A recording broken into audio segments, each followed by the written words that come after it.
Welcome to Star Notes, your monthly astrology forecast with Michaela Rachel from Star Witch Astrology. Michaela Rachel is a hereditary folk witch, soul astrologer, and transpersonal therapist experienced in oracular traditions and Western ritual arts.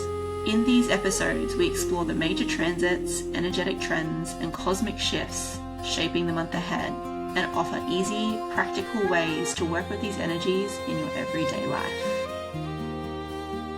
I wish to begin by acknowledging the traditional custodians of the land on which I live and record, the Wandjarabara people. I honour their enduring connection to the lands, waters and communities, and I pay my respects to elders past and present. I also extend this respect to all Aboriginal and Torres Strait Islander peoples. Hello, beautiful, cunning folk. My name is Rachel from Star Witch Astrology, and I'm here to share with you the star notes for July 2026. And it arrives with one of the most significant astrological alignments with Uranus in Gemini, now forming a harmonious trine with Pluto in Aquarius. These are outer generational planets, with Uranus taking around 84 years to move through the 12 zodiacal signs and Pluto taking around 248 years. So this is quite a significant trine. It's an air trine with mutable air Gemini, which Uranus is currently in Gemini for the next 7 years. And it is trining to Pluto in Aquarius, which is fixed air cosmic intelligences. So we are working with a collective, transformative, powerful cycle. It's starting to build up to be a trine from the 7th of July, and it's exact around the 17th. And with this intense Uranus-Pluto trine, it is supportive with awakening, innovation, personal freedom. Uranus is the plot twist, unexpected chaos agent of change. So it does bring unexpected breakthroughs, and Pluto guides us towards deep healing, empowerment, and profound rebirth. So together, this harmonious trine over the next 2 years, so it has the first trine exact aspect, as I mentioned, in July. So these two magnificent players in the astrological skies invite us to release outdated stories and to step into a more authentic future, especially with Pluto in Aquarius. So this is shape-shifting, time travelers, quantum hopping, quantum consciousness. It's really quite a significant, rare planetary alignment. So also Pluto is retrograding till October. And with this retrograde, personally, Pluto encourages inner reflection. Through the month of July, we are also in the Mercury retrograde in Cancer, which is cardinal water. So it's inviting emotional honesty. July is offering us the celestial opportunity to reconnect to our intuition, to really nurture our nervous system. So using beautiful nervine tonics, and to honor what your heart has been quietly asking for. So there may be quite a lot of erratic changes, sudden insights, changes in relationships, home, but ultimately this is a stronger calling to live in alignment with your true purpose, which is quite a beautiful, very exciting, liberating energy that we are experiencing in the collective. So in your own personal natal chart, looking at the house sector that Uranus is transiting, so early degrees Gemini, and also Pluto transiting what house sector that holds the Aquarius energy, the early degrees. So with this, Mercury goes direct on the 24th of July at 16 degrees Cancer. So the Mercury retrograde inviting you to reflect, to reassess, to really bring through a lot of emotional renewal.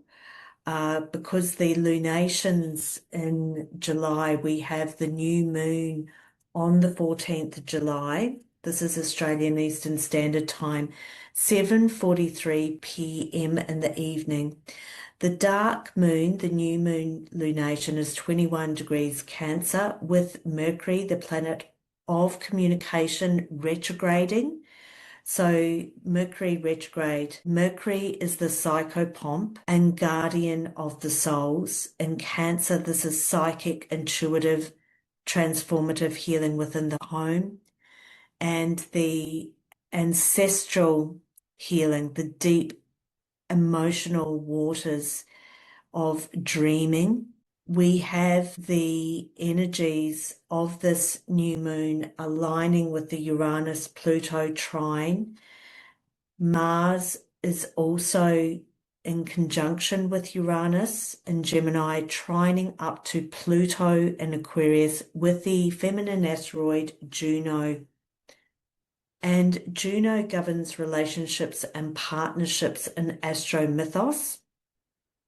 As I mentioned, this is a supportive air trine, so it is around a Uranus-Pluto awakening ritual on the new moon on the 14th of July at 21 degrees Cancer, with Mercury retrograding in the mix at 19 degrees. So this is a simple ritual designed to help you work consciously with the energies of awakening and transformation. It is also about allowing yourself to stay grounded and present. These heightened air activations can essentially make us feel ungrounded because Uranus and Gemini trine Pluto and Aquarius is highly electrifying energy.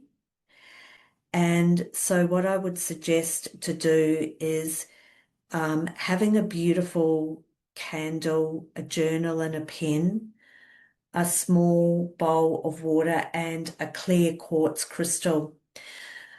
If you so choose to work with crystals, please make it a sustainable crystal that has been cleared. So cleansing and clearing your crystals to program it under this incredible Uranus-Pluto awakening and the transformative energies and the sowing the seeds of the new moon on the 14th of July. If you don't get to do this awakening ritual on the 14th of July, any time through July is perfect. We have the full moon on the 30th of July, just after midnight, Australian Eastern Standard Time. And a few days before the full moon at the end of the month, the nodes, the collective nodes change from Pisces, Virgo to Aquarius, Leo. So with this, focusing on breath work is important, staying present, staying grounded. It can be quite a high elevated energy with the full moon as well in Aquarius conjunct Pluto. And the feminine asteroid Juno features again because Juno and Pluto are conjunct throughout this whole month. So Juno is the goddess that brings relationships and partnerships into focus. And the peacock feathers are one of her sacred symbols.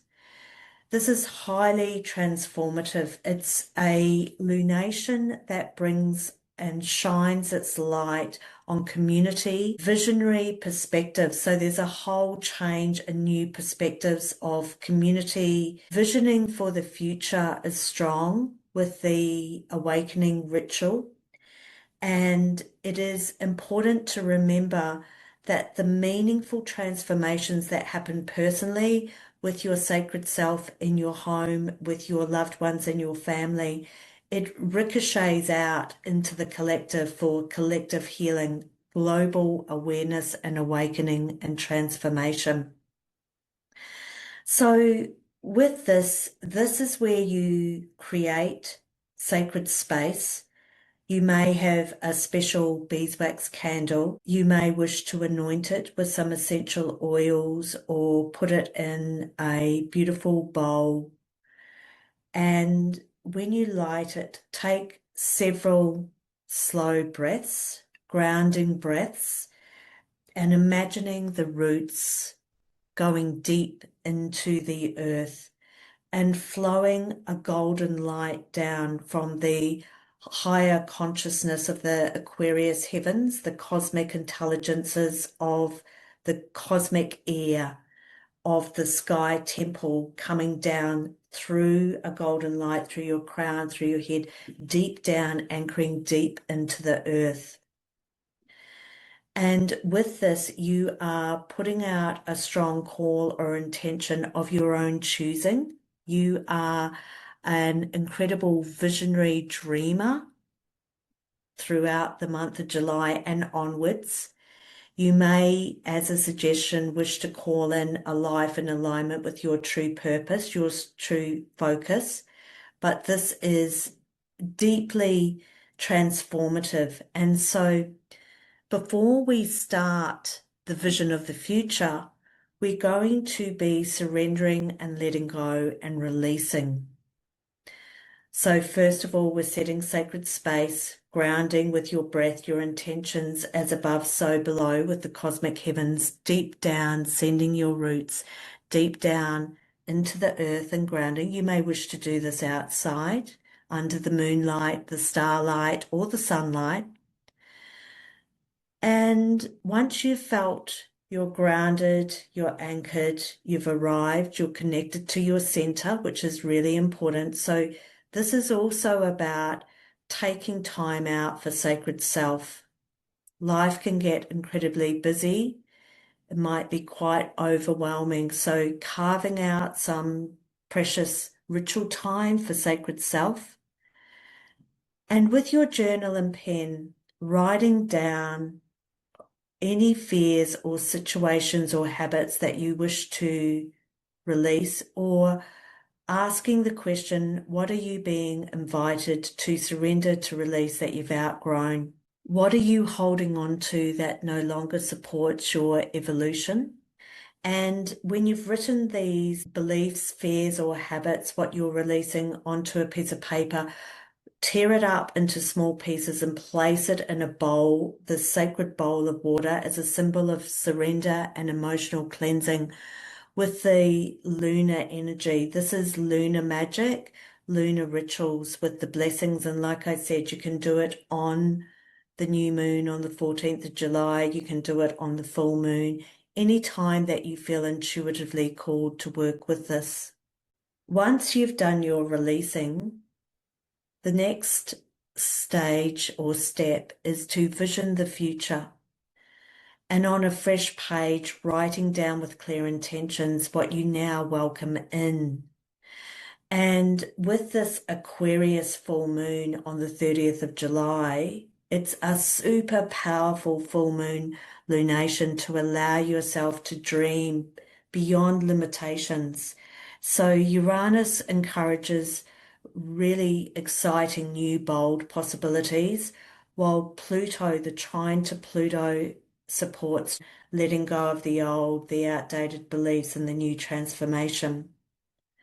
So this is working with sky magic and earth magic, and it's such a potent time for spell crafting through July and working with the feminine energies of Juno to bring through a life that is in right relationship, right balance. You may wish to work with the air element. What we're also incorporating is the energies that are moving from the Cancer sun energies into Leo at the end of the month with Jupiter in Leo. So Jupiter is now in Leo, and this is truly magnificent to allow your heart to go through deep healing transformation, to bring through an amazing gratitude prayer. So if you wish to place your hands on your heart and say, I trust the unfolding of my path. I welcome transformation with courage, wisdom, and an open heart. And to really sit quietly and reflect and journal or write what arises naturally within you, what ideas and concepts, what is here in the living moment, in the present, if you allow yourself to dream beyond limitations. In fact, that is what I would focus on this month, is what challenges may actually be offering new opportunities for growth. What are you releasing to move forward with greater freedom for yourself? And what do you welcome with the transformation to bring through a dream that is beyond limitations? So during the month of July, it's about remembering who you are, who your true soul essence is in authenticity. So similar to the butterfly emerging from the cocoon, this is the universe inviting you into a new chapter through the celestial alignments. And when you're working with this through the month with your spell crafting and sky ritual, is when you're working with your clear quartz. When you're doing your Uranus, Pluto awakening and transformation ritual, holding your clear quartz crystal, because we are programming the clear quartz crystal to align with the transformation, the courage, and the wisdom of the open heart. You're aligning with the clear quartz crystal to allow inspiration to come through naturally with ease and grace for innovation, freedom, and allowing the Plutonic energy to bring through empowerment so that you can step forward into an exciting new possibility, a new future, a new way of healing and deep surrender and emotional cleansing. So beautiful, magical folk. Thank you for joining me here. Enjoy the month of July. It's super special and magical. And if you feel inclined to join me for my Sky Temple series, I have a Mercury Retrograde Masterclass and online ritual on the 8th of July. Also looking at Mercury as the archetype of the psychopomp. So you'll find all of that on my website. And I'm sure beautiful Hannah will put a link in the notes below. Go well with beauty and magic in your hearts.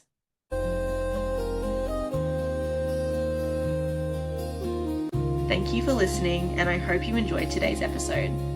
Your support means the world to me, and if you have a free moment and would like to leave a review, a comment, or a rating on your platform of choice, that would go a long way towards helping me to grow the podcast and reach more people. If you aren't already subscribed, check out my Substack newsletter. Over there, I share lots of free resources, as well as an option to join as a paid subscriber, which is another beautiful way you can support my work. May what you've heard today guide you in living a little more slowly and a little more connected.